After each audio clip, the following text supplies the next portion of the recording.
Según el mito de fundación, Roma se fundó a orillas de río Tíber por Rómulo tras matar a su hermano Remo, siendo el primer rey de la ciudad y dando inicio a la civilización romana, que terminó siendo el imperio más grande que la humanidad haya visto y dejando un legado que perdura hasta nuestros días. Y hoy veremos la historia de la antigua Roma. Empezamos.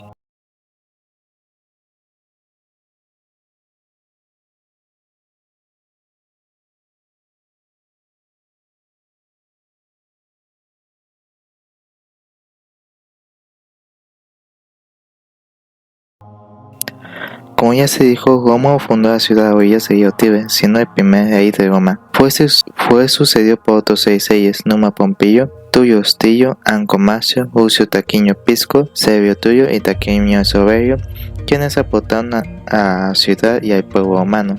Este periodo es conocido como monarquía, el cual duró de 753 a 509 a.C., siendo el primer periodo histórico de la historia romana, el cual seguían otros dos periodos, la República e el Imperio. Este periodo tiene un componente mitológico. Muchos registros fueron escritos mucho después, de ahí que Rómulo y Romeo sean hijos de Marte, el dios de la guerra, la importancia de los dioses en las historias y otros hechos. Aunque este toque mitológico fue un periodo donde la civilización humana floreció en diferentes campos, creando una estructura social compuesta por el rey, seguido por los patricios, quienes eran los nobles de la ciudad, los plebeyos, quienes eran los campesinos, y por último los esclavos. La creación de obras públicas para la ciudad y una expansión inicial en el Asia e Italia. El final de este periodo estuvo marcado por el mandato de Tarquinio el Soberbio, un déspota del cual gobernó a su pueblo con miedo y terror. La ciudadanía se estaba cansando. La gota que derramó el vaso fue la violación de la patricia Lucrecia, la cual fue atacada por el hijo de Tarquinio.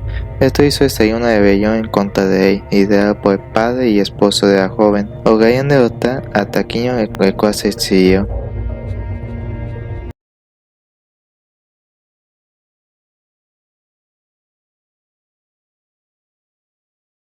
Con el exilio del rey en el 509 a.C., el Senado decidió abolir la monarquía por el sistema de los cónsules, los cuales eran 2 jóvenes quienes eran elegidos cada año por el Senado. Los cónsules cumplían diferentes funciones jurídicas, administrativas y lideraban los ejércitos en tiempos de campaña. También el Senado se vuelve el principal órgano del gobierno con los cónsules. Con eso nace la República Romana en el 509 al 27 a.C.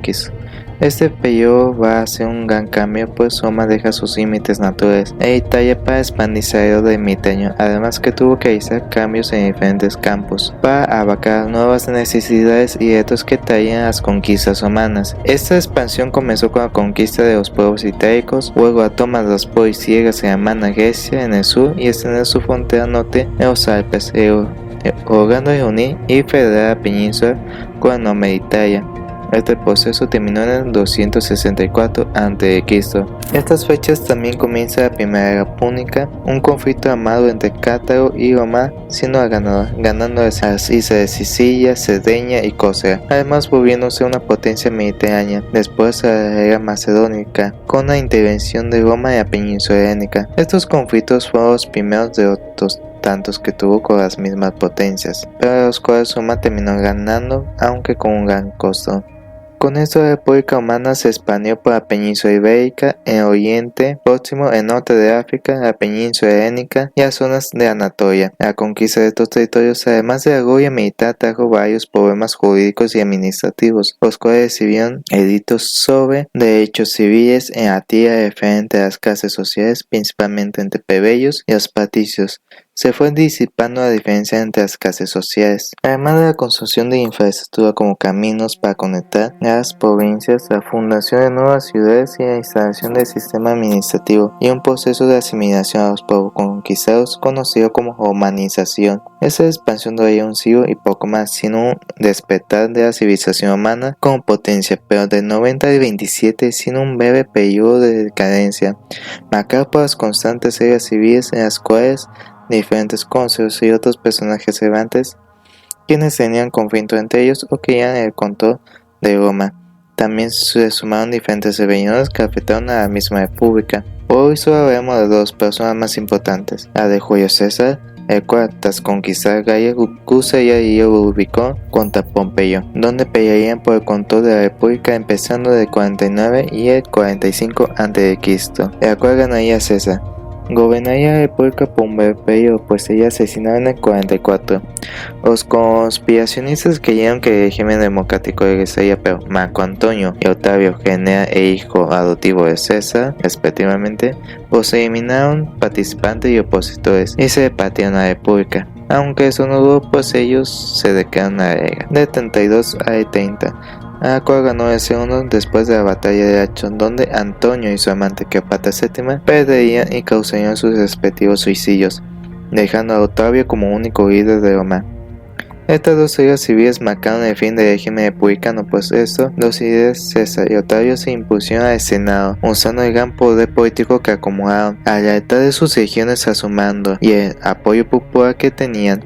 César fue proclamado dictador perpetuo, como un tipo de rey, y Octavio princes, o sea, el primer ciudadano del estado. Estos cargos adquirían un gran poder y diferentes funciones, siendo un jefe de estado y dejando de Senado en una posición de poder inferior.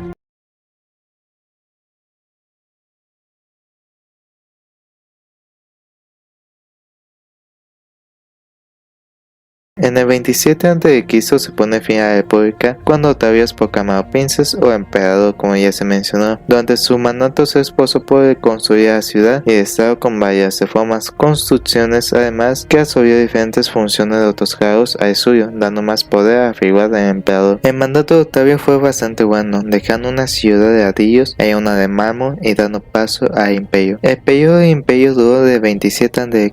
a 476 después de Cristo. Es destaca que este periodo se divide en dos, el alto y el bajo imperio, los cuales se diferenciaron en la estabilidad, pues Roma empezó como una creciente y fuerte potencia a una nación decadente, sin estabilidad y con falta de fuerza, para terminar dividida en dos, el occidente y el oriente poderoso para sus dos hijos, Honorio y Arcadio, quienes recibieron las respectivas partes.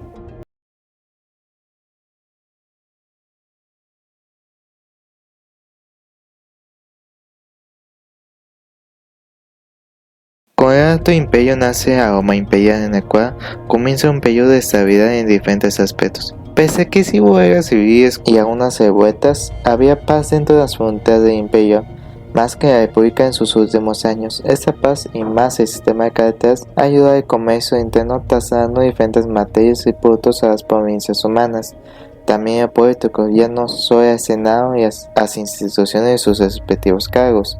Ahora se incluye el emperador, el cual fue acumulando capacidades y funciones, volviéndose todo un jefe de estado, aunque teniendo de contrapeso al Senado. Los emperadores comenzaron a influir en la sociedad humana de diferentes formas, como de forma de distinta índole, como impuestos, derechos, la construcción de grandes obras, también la celebración de diferentes eventos deportivos, como batalla de gladiadores, esto para ganarse al pueblo, aunque las intenciones de cada emperador eran diferentes cada uno. El frente de expansión militar llegó hasta la isla de Britania, en Europa, alimentando su frontera con los ríos Rin y Danubio, aunque también se expandieron por Asia y otras partes como Crimea. En Asia imitaron con el Imperio Parto y a posterior Persia Sasánida. En África solo dominaba la línea costera del norte del mismo continente y Egipto, aunque hubo expediciones que no lograron mucho. Para muchos, el cene del imperio fue con la dinastía Antonina, la tercera dinastía de Roma, en la época de los 5 buenos emperadores, desde Nerva a Marco Aurelio, quienes fueron grandes gobernantes y quienes llevaron a Roma a su máxima gloria militar, política, económica y cultural, y entre otras. Esa época termina con el ascenso de Cómodo, quien fue el menos eficaz de todos sus predecesores. Tras morir una conspiración, empieza el año de los 5 emperadores, en los cuales diferentes pretendientes lucharon por el trono. El ganador fue Septimio Severo, quien fundó la dinastía Severa. Los emperadores de esta dinastía no fueron capaces de mantener el imperio. Con Alejandro Severo empieza aquí el siglo III y con otros inventos añadieron la división y caída del imperio.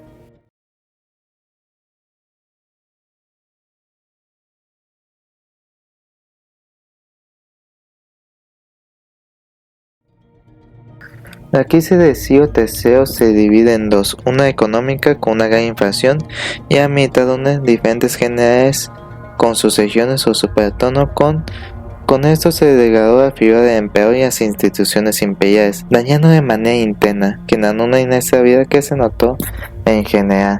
Aquí se termina con el ascenso de Diocleciano, poniendo de orden y haciendo un gran cambio, siendo la tetrarquía, un gobierno de 4 emperadores dando para administrar el mejor vasto imperio. Bajo la supervisión de Diocleciano funcionó bien, pero cuando lo dejó, pues todo se fue a la chingada, hay que decir. Estallando la guerra civil por el poder, y pues bueno, no duró mucho, pues Constantino I logró unificar el imperio y dando un poco de paz, pero después de su muerte el imperio nuevamente cayó en una guerra civil entre sus sucesores. La situación de las guerras civiles fue una constante debilitando Roma, pero también hubo ocasiones en las que se fue dividiendo varias veces. Una de las separaciones fue de Imperio Galo y Imperio de Pamia, aunque no duró mucho, pues fueron vapuleados por el emperador Adriano, quienes los devolvió al imperio.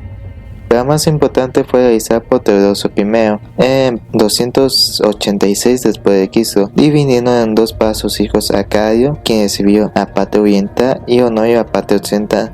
Siendo definitiva, pese a que ambos imperios no perdieron la comunicación, se fueron distanciando con el tiempo, pues cada uno tuvo que lidiar con sus necesidades, obligaciones y problemas dentro de sus fronteras. Además, después de los hermanos ascendían otros personajes y otras dinastías, pero ambos imperios seguían conservando su herencia humana, pues eran a dos partes del mismo imperio. Como una continuación, pero recibieron diferentes influencias, el occidental por parte de las tribus germanas y el oriental de Grecia y de Persia. Esto se fue viendo como en la cultura, arquitectura e incluso en el lenguaje, pues los romanos orientales hablaban latín, como los orientales, que fueron abandonando por el griego, que se volvió su lengua materna. También la región del cristianismo, que se popularizó en los últimos siglos, desde el populacho pasando a las casas dineras hasta el emperador, aunque fue perseguido con fuerza, ganó tolerancia con Constantino con el edicto de Milán y volviéndose a la región del imperio por el edicto de Tesalónica por Teodosio. Con el tiempo cambiaron los dogmas y la visión del cristianismo en ambos imperios. Algo que no cambió mucho fue la necesidad de cuidar sus respectivas fronteras de incursiones germanas o hordas de Asia Central que azotaron con fuerza los dominios humanos. A Oriente se tuvieron que preocupar por la Persia sasánida y las hordas que querían saquear Constantinopla. Para el occidente, las tribus de hunos que pusieron contra las cuerdas al imperio, y otras más como fueron los sajones, francos, anglos, alamanes, ostrogodos, visigodos, suevos y entre otros, que se aceptaron dentro de las provincias.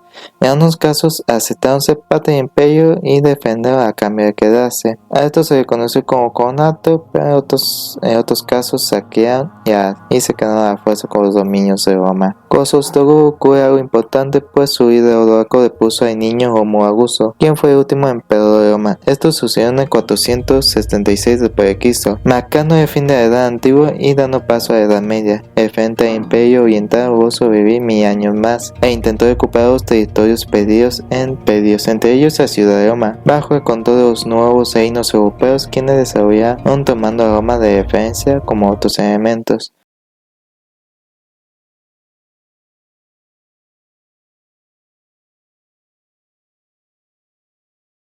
Roma sigue siendo importante y fue fuente de inspiración durante el Renacimiento. Influyó en la arquitectura, la literatura y la filosofía.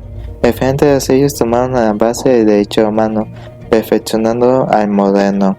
También la lengua, pues el español, francés, italiano, rumano y portugués son parte de las lenguas romances que descienden del latín y tomando otros elementos de las lenguas hasta llegar a los idiomas que hablamos. Pero Roma sigue siendo importante, que seguimos contemplando sus monumentos, estudiando sus proezas y seguimos maravillando con cada nuevo descubrimiento, tanto que podemos seguir hablando sobre este imperio y la ciudad eterna. Pero hasta aquí el video de hoy, pues muchísimas gracias por este video inicial del canal y pues me ayudan demasiado, pero demasiado suscribiéndose al canal, dejando su like, compartiendo con sus amigos que les guste este tipo de temas, la historia universal o Roma, y pues en los comentarios pues pueden echarme una mano a unos consejos, a una sugerencia para próximos videos, que últimamente no he tenido mucha imaginación, a unas curiosidades, aportes, que yo sé que me dejé mucha información, aunque creo que para inicio estuvo bien. Pero ante todo, muchísimas gracias por ver este video, gracias por ver y hasta la próxima.